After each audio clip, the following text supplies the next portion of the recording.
The supermind is the sum total product of much practice in accessing the state of transcendent consciousness. And as you do it more and more, it comes more easily to you. It comes to you not just when you're sitting down to meditate, but in your everyday life.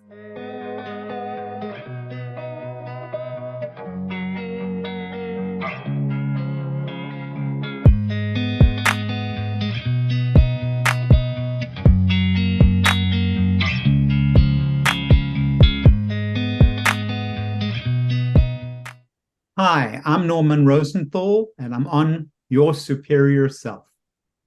Norman, perfection. Sir, I cannot thank you enough for coming on the show. I just know deep down in my bones, this is going to be such an experience. This is going to be a spiritual experience. This is going to be an expanding of consciousness experience. Thank you for taking the time. My joy. So let's go ahead and talk about your journey, right? Like I started doing research on you for you coming on the show. You have a new book called Defeating Sad. And I wanted to learn more about what you're about, some context. And I started listening to some lectures of yours and some videos. And I did not know you were big into transcendental meditation. Then I went down the rabbit hole and you start talking about expansion of consciousness. You're throwing out all these words that I vibe with so highly on the scale of resonance. And I have to know, right? Listening to you talk in those videos, what were you like before? Well, I was always a seeker. I was always very curious. I was especially curious about the human mind. I knew at age 16 that I wanted to research the human mind. And that has been my dharma, or my pathway. I first learned to meditate when I was in medical school in South Africa in the 1970s. The Beatles had just been to visit Maharishi in India, and it was the cool thing to do. So I went off to this little house that they were teaching TM, Transcendental Meditation, and I got my mantra, but I didn't really take it seriously. And yet this little seed had been implanted in me that was to flower and flourish later on in my life. 35 years later, here I am, Bethesda, Maryland. I'm working at the National Institute of Mental Health. I'm doing research, and we can talk about that. But here I am sitting in my private office with a young man who tells me, your medicines, they're helping me. But what's really making me happy 90% of the time is this technique, Transcendental Meditation. I said, well, I did it. And then I let it drop because I was busy. And he said, you've got to go back. You've got to get it back on track again. And I said, yeah. I was going to be humoring him. But he kept at me. It was really bizarre how he kind of kept coming back to it, like he had a mission, And I thought, when the universe talks to you, it doesn't matter through whom it's talking to you. You have to listen and say, is there something here? And I thought there was. And he connected me with the person who refreshed my technique, very, very well-known TM teacher, Bob Roth. He's the head of the David Lynch Foundation, David Lynch, the filmmaker. Well, his foundation is to support this practice of transcendental meditation. So I got it, refreshed. And I did it for a while, and it took me a little while, but then something clicked inside me. And I started finding that during the meditation, I would go into this sort of state of blissful, peaceful emptiness, but it's not really emptiness in a scary way. It's emptiness in a sort of beautiful way. And that's the fourth state of consciousness, beyond sleeping, waking, and dreaming. And I felt it myself. I mean, I'm a kind of person who I don't really take people's opinions if I haven't actually experienced it. I think, well, maybe they're making it up. Maybe they dreamed it up. Maybe it's real for them, but it's not real for me. And Maybe they feel it, but it's not universal.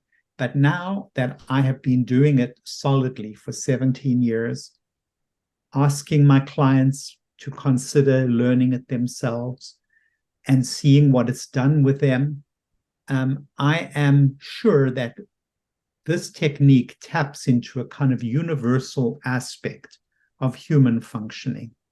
They call it the fourth state of consciousness, transcendent consciousness. Authors in many different cultures have written about it. Thoreau talks about diving into a pool of crystal clear water. Victor Hugo talks about meditate. All is light, even the night, and so on and so forth. And I was so excited, not only by the actual experience, but also by the research that's been done that's shown how TM can really lower blood pressure, improve cardiac function, help people in all kinds of ways sort of settle down. But when you think of settle down, you think of calm, zombie-like, but it's not zombie-like. It's a very illuminated state. And that induced me to write. I was so excited. When I get excited, I have to write about it. And I wrote the book Transcendence. And that fortunately was a New York Times bestseller.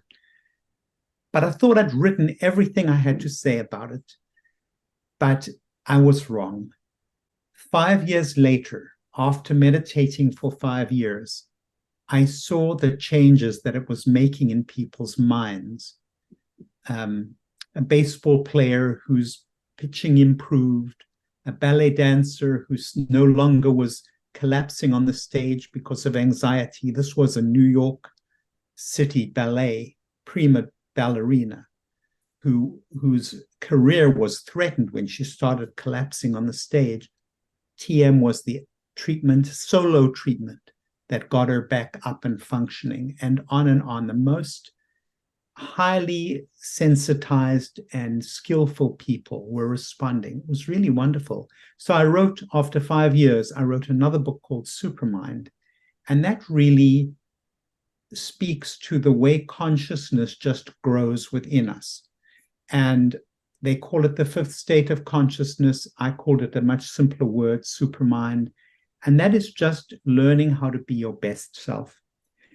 But I will tell you, because I know that your audience might like this, that even at the beginning, when I was starting to meditate, I would have these really magical experiences, what the psychologist Maslow called peak experiences.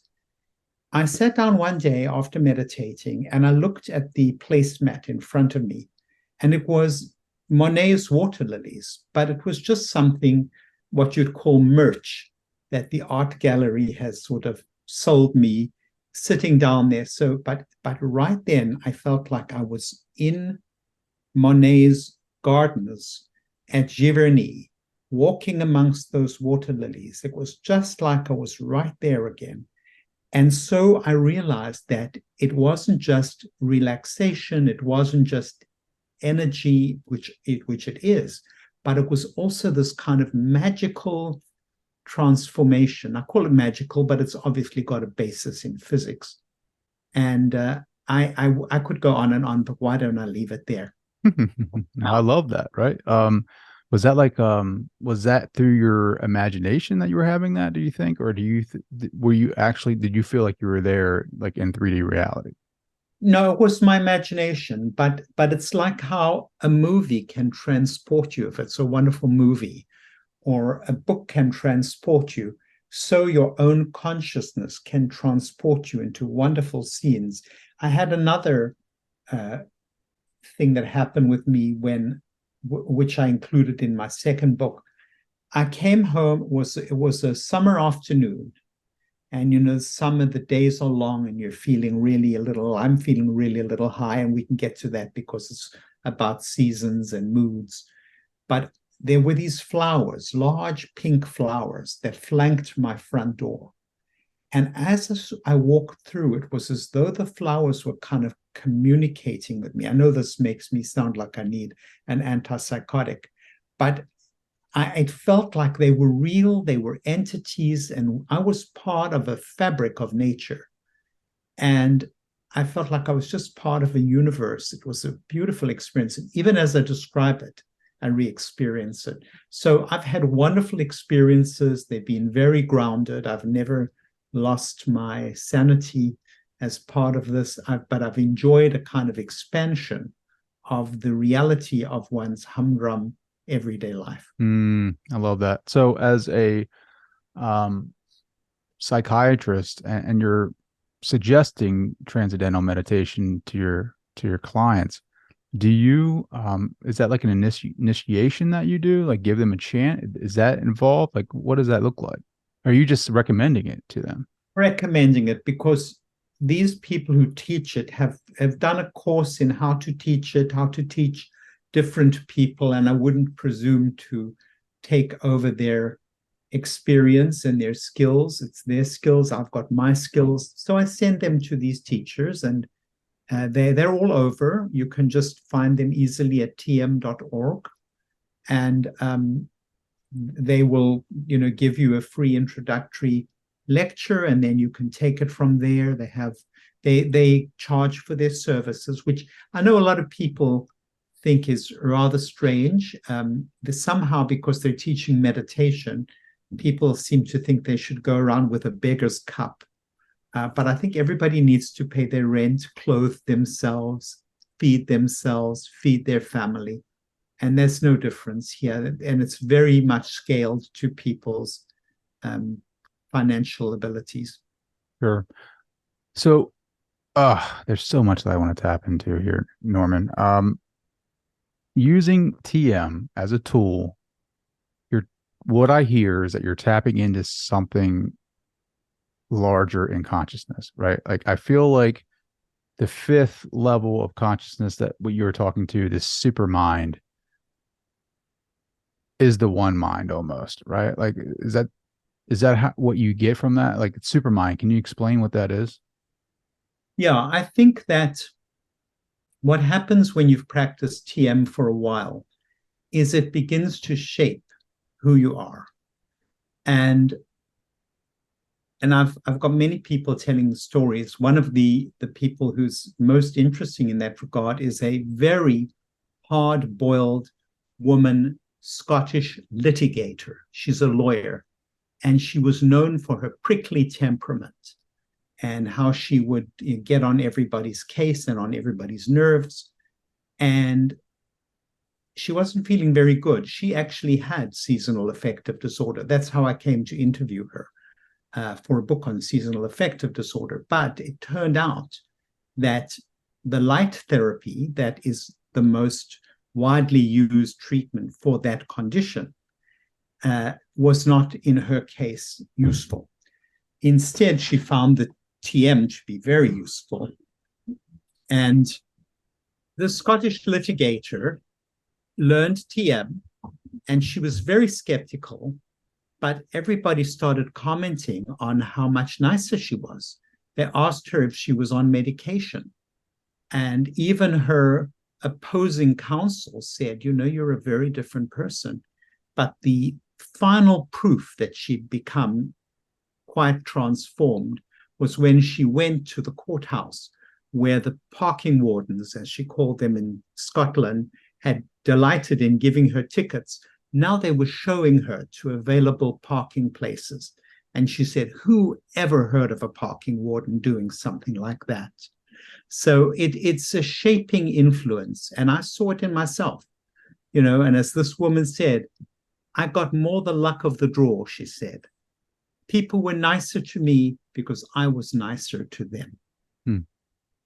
Well, going back to your point about peak experiences and speaking to those, I know Maslow had the pyramid, right? Like the hierarchy of needs, which is kind of like stage theory, right? Like you have to achieve maturation at each stage in order to get to the next level. Is consciousness like that? Do you think that you have to mature at a certain level before you expand that consciousness? I think it's a progressive thing. And I surveyed it. I created, with the help of colleagues, a questionnaire. We called it the Consciousness Integration Questionnaire. And I administered it through MailChimp to hundreds of people and correlated it with how long they'd been meditating and how often. And what we found is that the longer these people had been meditating, the more their consciousness evolved and the more benefits they got of various kinds. And one of the benefits is called supportive nature. It's as though nature is actually supporting you and helping you in your mission. And I don't believe it's magical. I believe that what's happening is you're putting out such better vibes that it's coming back to you with interest. Is that how it flows into your reality, right? Like tapping into that super mind whenever you're in those altered states of consciousness, or expanding your consciousness and you're tapping into that super mind. Is that when you start seeing things flow into your reality?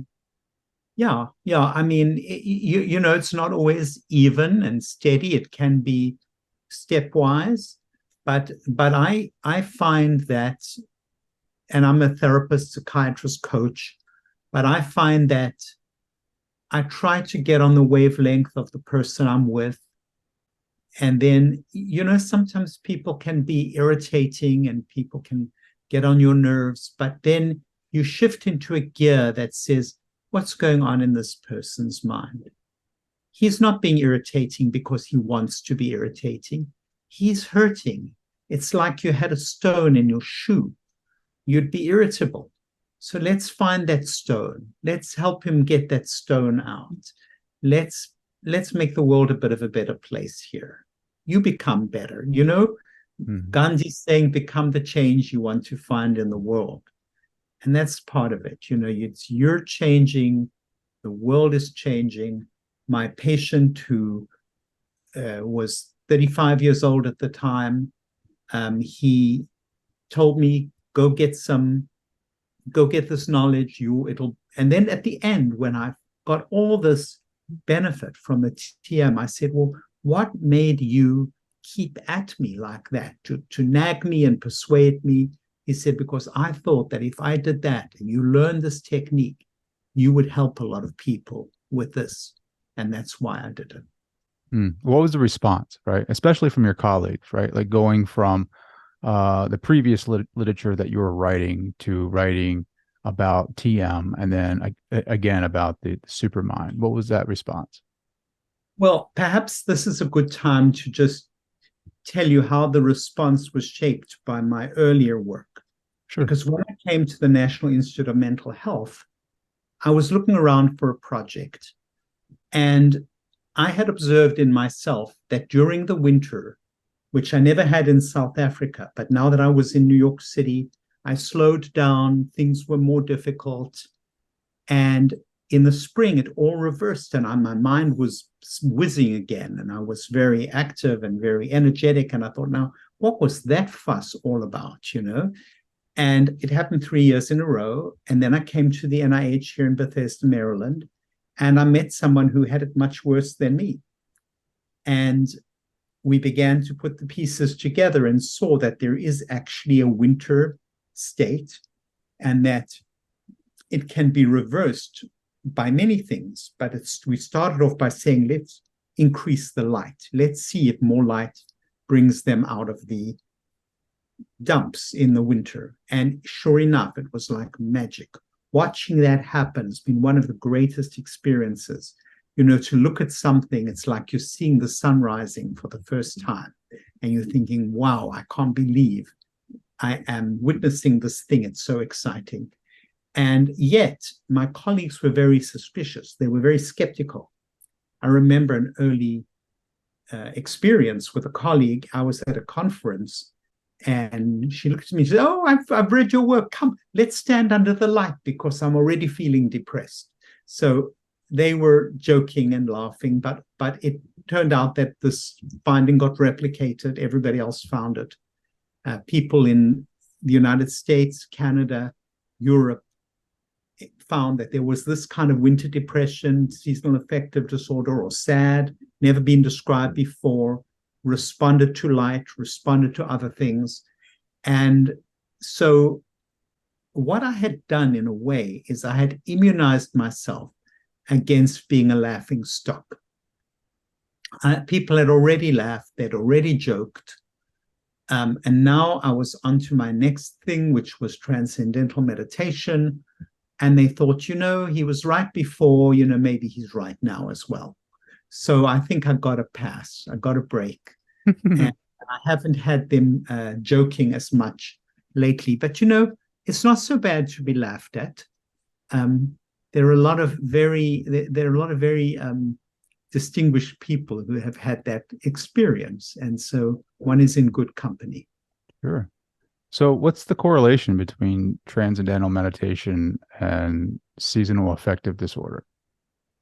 Well, actually, there's a very good correlation, because one thing that happens when you've got seasonal affective disorder is that everything is very stressful, and the stress makes everything more difficult. You get up in the morning, you've got a bunch of things to do, and you're stressed. Yes, you use the lights, that's great, but you still, oh my God, I've got to get to work. I've got this and this and this. And TM, or Transcendental Meditation, is a magnificent stress buster.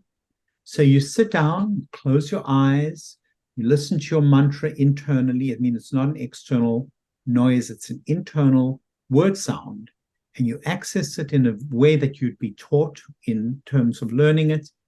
And you get out and you think, wow, I feel better. I can do this. I can go about my day. Okay, maybe I won't be 100%, but 90%, 85%, that's pretty good. So you give yourself that kind of break because you're not on your case. You've kind of relaxed. And it's got an amazing capacity to enhance your creativity. For example, when I'm writing of an afternoon in one of my books, when I'm writing, I can get stuck. William Styron, in one of his books, said, the syrup was there, but it wouldn't pour. You've got the thoughts there, you've got the words there, but they just won't come out. I'll take 20 minutes, do my TM, and then I will write 1,000 words. Now, how did that get unleashed? How did that get loosened up? Well, there are some physiological ways in which the brain works. Maybe there's a system called the glymphatic system that washes out the junk between the glial cells in the brain. And maybe that happened. And maybe therefore neurotransmission became more effective and I was able to access the words and it felt so effortlessly. And I've had other people say that,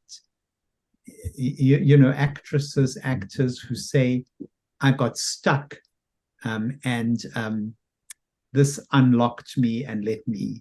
So the two things are related and that's what I've done in this new book, Defeating Sad. I'm pulling together. It's really a synthetic work.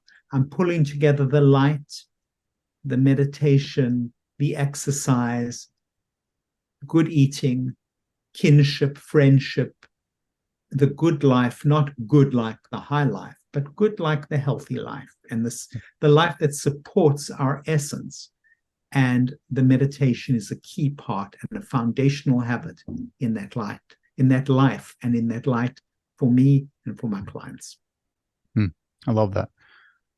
Do you ever experience, because I find it for myself, if I go in different altered states of consciousness, I'll have my eyes closed and I'll use a mask too, but I'll experience like flashes of light almost, right? Have you ever, has that ever happened to you? Not exactly, but I have certainly seen people who see like a sun rising on a horizon or other things. I think it's very individual. That has not happened to me. What's the most memorable experience that you've had meditating, right? Like one that just blew your socks off, that you were able to experience in a different altered state of consciousness and then maybe bring back into this reality? Well, I'll tell you, and the reason I can't think of one thing is that it happens all the time. It happens all the time. I'm hunting for a title for my new book. I've not been able to get the title through every conscious effort of will. I sit down to meditate and there it comes, just comes out of the blue. and on and on and on. Insights. It's like I've got a friend who talks about this, who believes strongly and has experienced these powerful feelings as well, as I have. The book is written through you. It's not written by you. It's like you've gotten these signals, these messages, these ideas. They've come from places inside yourself, who knows where, and then they come out beautifully. Everything becomes easier. All my best work has been done since I started meditating. All the best books that I've written, the best of my work. I'm not saying best in terms of other people, but my personal best. Sure. That's what it's about, right? Like just improving yourself, right? Like that self-efficacy, right? So you're tapping into this supermind. What is, to the best of your knowledge, the best description that you can give it, like what is the supermind? The supermind is the sum total product of much practice in accessing the state of transcendent consciousness. And as you do it more and more, it comes more easily to you. It comes to you not just when you're sitting down to meditate, but in your everyday life. Like right now, I'm talking with you about consciousness. I'm feeling it. I'm feeling that it's this kind of fluid entity, this gaseous entity, by which I mean it doesn't necessarily have a clear-cut shape. It's got sort of smooth contours, and it leads you gently. If you read the poetry actually of William Wordsworth, another book of mine is called Poetry RX, and I deal with meditation in that. And there's a poem by William Wordsworth, Lines Above Tintern Abbey. And what happens is he's gone to this place where he looks down to an abbey, and there's this beautiful landscape all around, and he feels wonderful. So it affects his consciousness. And then he leaves for 5 years, and he comes back to Tintern Abbey. And that's when he writes Lines Above Tintern Abbey. And he says, in all this time that I've been away from this place and from this view, it's been inside me, and it's worked its way in dark and dingy rooms and places. I've remembered, the small kindnesses that people show you, and the little precious things that happen on a daily basis that would be easy to overlook. But with this infusion of consciousness that came from the scene 5 years before, it has sustained him through these 5 years. And now he comes back and he re-experiences it, and he re-accesses that consciousness. So Wordsworth, who, when I learned about him at school, I totally underestimated the greatness of this man, understands consciousness. And in fact, the great philosopher John Stuart Mill had gone into a depression, and he was a great rationalist. He wanted to solve everything by reason. And he came to a point where he thought he couldn't do it. There was no way he could get out of this depression. He couldn't reason himself out of it. And he read the poetry of William Wordsworth, and he found that it had a healing power, because it wasn't only what he described, but it was what those scenes did to the poet himself, how they transformed him, how they infused him with this kind of consciousness that we're talking about. And in that process, he felt it cured him of his depression. So all these things morph together. And so in my latest book, Defeating Sad, I've tried to weave these things together. I've quoted an ancient Greek poet called Archilochus, who said, the fox has many tricks, but the porcupine has one big trick. So it's important to have a big trick, which in the case of seasonal affective disorder is light therapy, but you must be like the fox and have many little tricks that, when you add them together, are very significant and impactful. And one is meditating, and one is exercising, and one is managing your diet, and one is kinship with people, and one is straightening out your cognitions, your ideas that are toxic and that are harming you. And when you put these things together, then you're in your supermind, you're in your well state, nature supports you, and the consciousness is just wonderful to experience. I love how you make TM an aspect of the light, right? And then tie it back into SAD, where light therapy helps you deal with that depression, right? I love how you tie those two together. I keep hearing you use the word consciousness, just like I do. And I'm very interested on what your take is. Like, how do you define consciousness?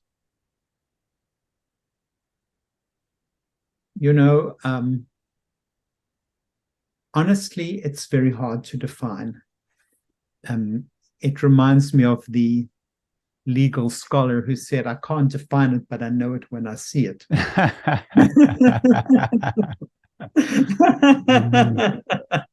Totally true. I think it's the fundamental of this reality, though. I think to be honest, with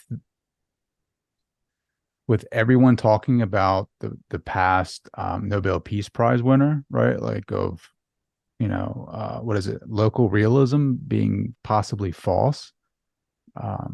Entanglement. I feel like everything is consciousness, right? Just at a different vibration, if that makes sense. Well, I think consciousness is the product of the mind. I think, I'm not expecting my consciousness to stay on after I'm dead, but I hope that someone will pick up a book of mine and read it and say, that there once upon a time, there was a person who experienced very profound and wonderful things and wanted to communicate those things to other people. And maybe he's doing it right now through this page.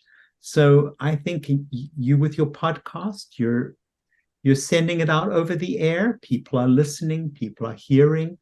You don't even know who's being influenced and who's being affected. I can get people years later and they come up to me and they say, listen, this book changed my life. And then I went off to coffee with a wonderful friend of mine, Sharon Isden. She's a classical guitarist, and we were talking, and she said, have you been watching your ratings and how many books you're selling and stuff? I said, I have not. But this happened to me tonight. Someone came up to me and said, your book changed my life. I said, how many books do you need to sell in order to have that sense of I've done something worthwhile? That even if we change one person or if we help whoever, it's impactful. That's what we're all trying to do all the time. And, so I don't know if that doesn't answer your question, I'm sure, but maybe it's a hard question to answer. It is a hard question to answer. I feel like there's a large spectrum of different modalities for everyone, right? And consciousness is, like, to your point, like, it when you see it. I know I have a concept of what it is, right? Like consciousness. What's the difference between consciousness and the observer? Local realism. What does that mean? It means that is the moon there when I turn away from it, right? Like, or does it appear when the awareness perceives it? That's the mystery of this universe. This is the great mystery here. We can't really, put that in context. How do you put God in context? You can't. Interesting. The state of consciousness, the transcendent state of consciousness. There's a quote in the Upanishads there's the holy Vedic writings that I love, and it says, there's a mind within the mind, a mind beyond the mind. Dwell there and dwell nowhere else. And it means get into that state. It's a good place to be. And I did, for my book, Superhuman, which is all about consciousness, I did read Stanislaus Dehaene's book on consciousness. It's very experimentally based, which I think is wonderful. and how you can tell when something's conscious and something's unconscious, and the power of the unconscious, which he actually demonstrates by flashing little things on a screen too fast for you to know that you're actually seeing them, but you nonetheless are recording them as tested by various means later.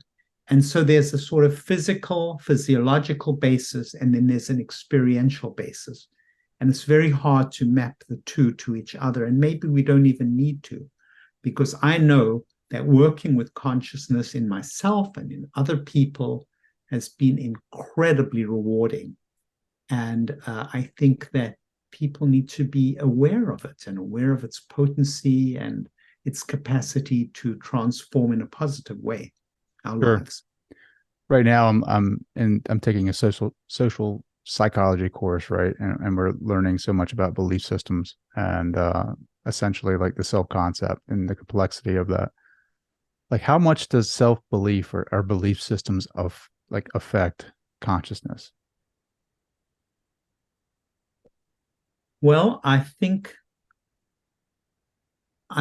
that it's a Buddhist expression that, like, when you're riding horses, the reins must be not too tight but too loose. Not too tight nor too loose, I should say. The reins must be not too tight nor too loose. And I think that's the same as a belief system. It mustn't be too loose so that you believe anything you hear, but it must be so tight that your mind is shut. There's that wonderful Zen parable of the student who comes to the teacher, and the student's talking and talking, and the teacher's pouring him tea. And the next thing is the tea is overflowing the cup. And the student says, hey, well, watch it, the tea's overflowing. And he says, the cup is like your mind. It's too full to take anything else in. It is overflowing with what's already there. So leave some space for new things, but don't be so open that anything can come in. You know what I mean? Well, I wanted to ask you this, right? Like, what is that filter between the everyday conscious mind and the super mind, right? Like, what is that barrier? Is it just a belief system? And like, why is it through meditation that we're able to tap into that super mind? Well, the super mind is experiencing the world, Maharishi said, 200%. It's like you're experiencing everything much more. Like, I was in with a patient the other day, and he said something, I don't even know what it was, but all of a sudden I was transported to what was called the Indian market in the town of Durban in South Africa. And there, the market had these tables with these white tablecloths and towers of curry of different colors: yellow, orange, sepia, brown, red. And the smell of curry was sort of filled the air. And I thought of that, and I thought, now, I don't know how this association came about, but flipping now to my book, Poetry RX, and one of the poems by Cavafy, Constantine Cavafy's great poet, is called Ithaca. And he talks about Odysseus's journey back to Ithaca. Ithaca represents home. And he advises you what to do in your journey, how you need to go to these markets, and you need to see beautiful things, and you need to steep yourself, and you need to fill your senses with great perfumes and things. And I realized how alive this man's mind was, and how he took that vibrancy and infused it into the reader. And Ithaca's when you finally get there. And what the real message is, that it was the journey that really mattered. Ithaca was not in itself so key, but if you've done all these things and experienced all these things, then Ithaca has not fooled you. It was not an empty illusion. It was part of your dharma. It was part of your journey. And you experienced all of these things. And that was his supermind and his super consciousness in terms of what was important and what he wanted to communicate in his art form. So it is part of one's, if one meditates a lot, it's part of your everyday life.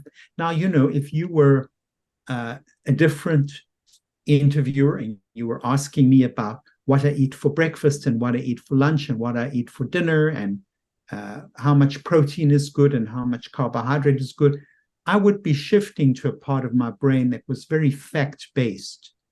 It wouldn't be such an interesting conversation. I'd rather stick to the intuitive side, right? The right side of the brain, right? Like asking the tough questions, the philosophical questions that make us ponder about what is life, the beauty of it, right? And I don't think anybody really has all the answers. I think, to your point, we can connect to something greater than our own mind, maybe the super mind, maybe the one mind, whatever that is, and receive insight from that. That just kind of, it's like breadcrumbs from the universe. Like it happens to me all the time where I'll have little synchronicities that Jung talks about, right? That show up in my life that point me in a direction that maybe it's a new interviewer or interviewee, and I research their content and their literature, and it totally opens another door for me, like spiritually, right? Like just listening to some of your content really has intrigued me and made me curious about TM. Like, what is it about TM, the chanting, that allows us to go into these altered states of consciousness to tap into this, right? Like right now, what I'm doing is I'm doing like a Joe Dispenza meditation right now where I don't want to go too much into it, but it's kind of like I get blindfolded and put headsets on, and I get up very early and do these techniques, and it takes me to a space. I've done different meditations, but I was listening to another interview you did, and I'm pretty sure it was you, where you say, do you meditate? And it's like, well, you're asking someone if they work out, right? Like it's like the generalized concept of something, right? Like TM is a tool, I feel like, that is specific for the individual, right? Everyone is different. TM might work better for me than it does for you, or vice versa. But can we strengthen that, right? Like if I were to go in and start using TM tomorrow, does it take like, an X amount of like 6 months for me to get into a groove? I guess it's subjectively different for everyone, but can you strengthen that connection with TM to the supermind? I know that's a long rant, but I promise you I have good intentions.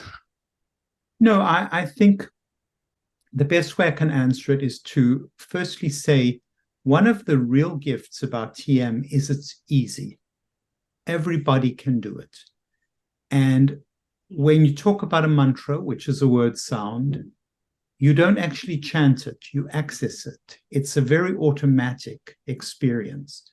Now, you'd think that, if it's so automatic, why do you need to learn it? Well, because the mind doesn't naturally go to an automatic process. The mind is used to working hard, no pain, no gain. So there's this sense you've got to work hard if you're going to get any benefit. Well, TM is not like that. You don't have to work hard, you just have to do it. Now, if you do it, then the benefits accrue over time. So that's why I thought when I'd written my first book on TM, Transcendence, I thought, that's it. I've done it. But I was wrong.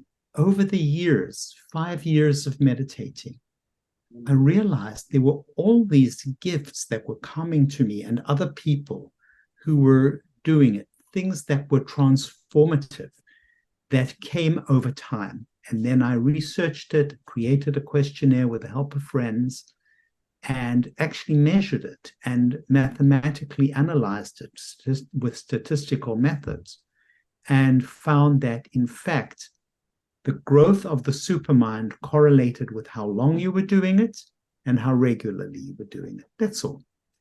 And so, it's just like if you were a swimmer, you're just going to get better at going up and down the lanes if you do it regularly than if you just do it in the middle of the summer, So I don't want to sort of make something too obscure about it. But you also do need to use the right technique. Same with swimming. You make the same mistake again, or you just don't use the right technique, you're not going to get such good results. Well, I think people can go on YouTube now, right? And Google. I mean, you see so many different, like some of the yogi, ancient secret yogi techniques, or you can find most of them on YouTube now. So some people could probably go find an internalized chant, right? But do you need to have like someone initiate you into that, right? Is there a special meaning behind your code word or whatever you want to call that? Well, going back thousands of years, the technique of TM has been passed down from master to student. And I think that's really worked very well. I mean, yes, we could go on YouTube. We could go on YouTube for anything. We could go on YouTube for get some therapy, to get some exercise, to get this, to get that. But I think to be in the hands of a master, and I don't say it with a male-oriented slant, the master could be a female or male, to be in the hands of someone who is masterful at whatever it is you're trying to learn is a special privilege, I feel. And I've benefited from that privilege. And that's what I try to do in my books. I try to master something and then I try to communicate it. In my latest book, Defeating SAD, I've taken 4 decades since I was chief in describing that syndrome to doing the original research on the light therapy, to working with it with clients for 4 decades. And that's what I'm trying to condense into one relatively short, elegant book and say, here you are. It's good to use the light, but it's not enough. You've got to combine a variety of different things. So, and I've also recorded the audible myself because I want the listener to get the authentic experience of what it might feel like to be in my office on the receiving end of what I've learned. So you were the initial investigator or of seasonal affective disorder? Yes, I coined that term. Wow. And I pulled that syndrome together in the early 1980s and have worked solidly on it for 4 decades. And this is my distilled contribution. I had to write this book. Nobody else was going to write it. And at the same time, I've tried to take what I've learned from TM and be very light. It's like somebody gives you a cake to eat with your tea, but it's heavy and you've got to chew it. I don't want a heavy cake. And I don't want to give my guests I want somebody to have a light, fluffy, delicious thing that they're going to at the same time learn and benefit from. Who's this book for? Like when you imagine who you're writing this for, like who is your, I guess your, I don't even know the word for it. Like who is your avatar? Well, I think that one thing that I want to bring out in this book is that the seasons affect us all in different ways. We've just come through a hellish summer, and there is a summer version of SAD. Then we're now in autumn. Now, for those who struggle with winter, we need to be preparing, and there are specific things you can do to make your coming winter easier if you're somebody who struggles. Then you get into winter, you get past daylight savings time. All of a sudden, the darkness falls early in the afternoon. When I first came to the United States, we'd never had daylight savings time. Suddenly, I'm walking out of work and the darkness hits me along with a cold wind blowing off the Hudson River. And I thought, my God, what has happened here? So that was another thing. And then there's some people who struggle with the spring. spring is not an easy season for everybody. You know, T.S. Eliot said April is the cruelest month, and for some people it can be. So this book is for anybody who struggles with the seasons. Now we're entering the winter season and we need to prepare for it. So you can go to those chapters that are specifically geared to that if it's part of what you struggle with. Or anybody who's interested in having their best life all year round. That's what the book is for, and that's who it's for. Do you throw some TM in there for them with little hits of light? I do. I absolutely do. The lady I spoke with you about, she's right there in the book, because I believe in it. And my guys and gals, guys non-specifically gender related. My people know that I believe in all these things, and they're not surprised with anything they read because it's exactly what I would tell them in person. That's awesome. My peeps. Norman, how can people find you? Where can they buy your newest book? My website gives a lot of information. It's normanrosenthal.com, just my name. And if they go there, they will find all my social media. They can hit me up on all of these different things and see what I've put out there. I try to put out positive content that makes people feel better.